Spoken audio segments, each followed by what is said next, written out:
Teaga. Teaga. You have broken my heart. What a heartbreak. After all I did for you, you pretended to have lost your job. I stood by you. Instead, you used my money to plan your wedding. Oh my God. How blinded I was indeed. Blinded to see all the red flags. You will pay for this. What a fool I was. Listen, Teaga. I am pregnant. You are not replying. See this ungrateful brat. He has hung up on me. Look, Teaga, I will deal with you. You must cough out all my money I invested in you. Now listen, Joy. You ought to have been more careful, so you fix it. I am now married to whom I truly love. If you think you can hook me with this pregnancy, just remember, it will not succeed. So I repeat, you fix up the mess.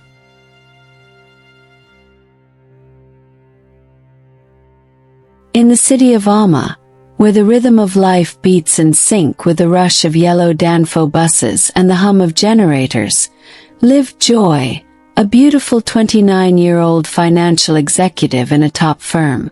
She was simply her name, radiant, diligent, and full of dreams. The only child of her parents, Joy carried the weight of their hopes.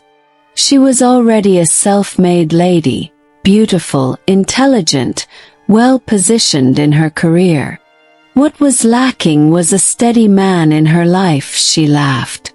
She woke up at 5 a.m. daily, battled traffic for 2 hours, worked tirelessly, and returned home to an empty apartment with nothing but Netflix and takeaway rice. But she believed in something more: love.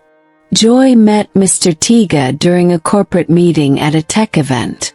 Teaga is a tall, intelligent, charismatic software developer with a soft baritone and piercing eyes.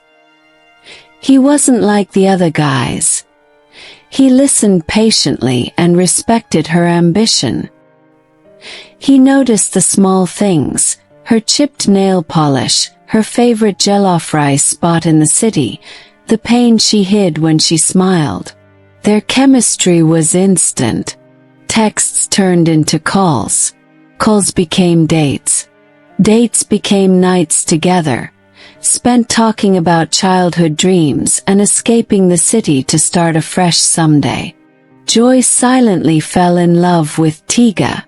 For the first time, Joy felt noticed. She was very happy. She told her parents about him. They were cautious. "Don't rush, my beautiful daughter," her mother warned. "Remember, my child, not all that glitters is gold." But Joy's heart was already wrapped in Teaga's laughter. They became inseparable. They were seen everywhere. Teaga knew Joy was honestly in love with him, so he decided to start sleeping over more often. He dreamed of starting his own company, and Joy supported him financially when he lost his job. "It's just a phase," he'd say. "You believe in me, right?" Joy gave her time, her money, her heart. She cooked for him, edited his pitch decks, paid his rent, once when things got tough. "It's love," she told her friends. Joy was blinded with love, with her eyes closed, so even when they raised brows. "He just needs time," she said. Joy's mother was not very comfortable and worried when her daughter gave Teaga some money. She warned her Joy, saying, "Listen, my child, as a lady you do not give money to a man. He may think you are too desperate to keep him. You must keep yourself and add more value. Listen, girl. Let him sort himself out. He is a man. You save up your money." "But Mum," Joy replied innocently, "he has promised to marry me. Why can't I support my future husband?" "Listen, my child. Listen to your mother. I'm talking from experience. Be wise and be careful." "'Kay, Mum," Joy replied, "thank you." But slowly, things began to shift. Things looked different, no more excitement. "Something is missing," she told herself. She asked, "What is going on?"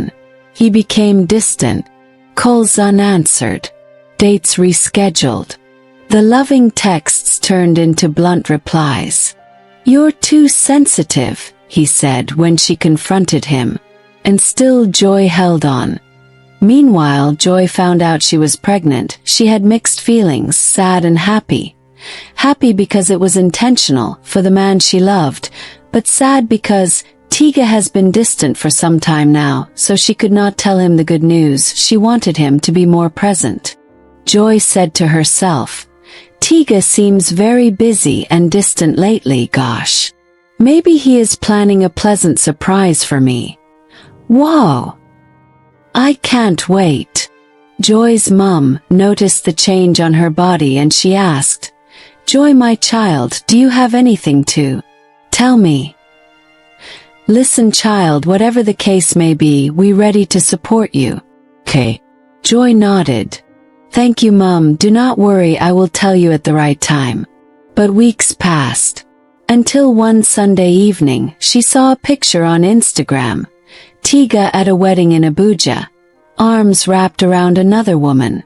The caption, "My peace, my world." Joy froze. Her world caved in. She was confused. The heartbreak was too much to bear. She called him. No answer. The next day at work, she sat in the bathroom stall and wept silently. Not just for the betrayal, but for the version of herself she had lost. She was heartbroken. The woman who once smiled with innocence and trusted too easily. He finally replied 2 days later. "I didn't mean for you to find out like this. Sorry. I didn't know what I wanted." Over the phone she screamed, saying, "Teaga, you are sorry," she screamed. "You have broken my heart. What a heartbreak. After all I did for you. You pretended to have lost your job. I stood by you. Instead, you used my money to plan your wedding. Oh my God, Teaga. How could you? How blinded I was indeed. Blinded to see all the red flags. You will pay for this. What a fool I was." She cried. Her mother tried to console her. "Listen, Teaga. I am pregnant." There was dead silence from Teaga's end. When Teaga heard that Joy was pregnant, he became confused and replied, "You ought to have been more careful, so you fix it. I am now married to whom I truly love. If you think you can hook me with this pregnancy, just remember it will not succeed. So I repeat, you fix up the mess." Joy's world crumbled under her feet. She felt sick, was heartbroken. Joy felt like she had poured from a cup that no one ever tried to refill. She blocked him, deleted his pictures, but nothing could delete the pain. Her heart was broken. Her performance at work was poor. She ignored her parents' calls. One night, staring at her ceiling fan, she whispered, "What did I do wrong?" She was devastated. She could not concentrate at work. She became a shadow of herself. She became a laughing stock at work, in church. She kept asking, "What did I do wrong?" She almost died of the heartbreak. She was once rushed to the hospital because of shock. Her director at work advised her to go on 2-month vacation to heal properly. Joy did not want to go on holiday. Joy had an emergency cesarean delivery, although the baby was not due. But to save Joy and her baby boy, the doctors had to do a cesarean operation. She was devastated. Her parents and friend Mary consoled her. They stood by her during the most difficult moments. But slowly, after some months, with the help of her best friend Mary and her parents, healing began. They showered her a lot of love and understanding, although it was a very difficult, slow but steady process. Her friend Mary dragged her to a therapist. Her mother visited and cooked for her, and made sure she ate and was well taken good care of, holding her while she cried. She gradually picked herself up. Loving her son, Joy decided to take care of her son alone, with the help of her parents. So when Teaga heard she had given birth, he called Joy, but she refused to reply. One morning, as the harmattan breeze blew, she looked in the mirror and didn't see a victim. She saw a survivor. Her other best friend James, who has been her friend since childhood, advised her to start a podcast show. Initially she refused, but her parents also advised her to do it. It's like a therapy of letting go. She thought about and later decided to give it a try. Joy finally decided to move on in life. "I have a son to take care of," she said loudly, smiling sadly. She began a new move in life, together with her son. She was very grateful to her parents and friends for all the love and support. She focused on herself, applied for master's scholarship and got it. She volunteered on weekends working with associations that help women from abused relationship and from domestic violence. This helped her heal faster than she expected because she met women in worse situations. After some months, she started a podcast called Healing with Joy, which went viral among women navigating similar pains. One day she got a message.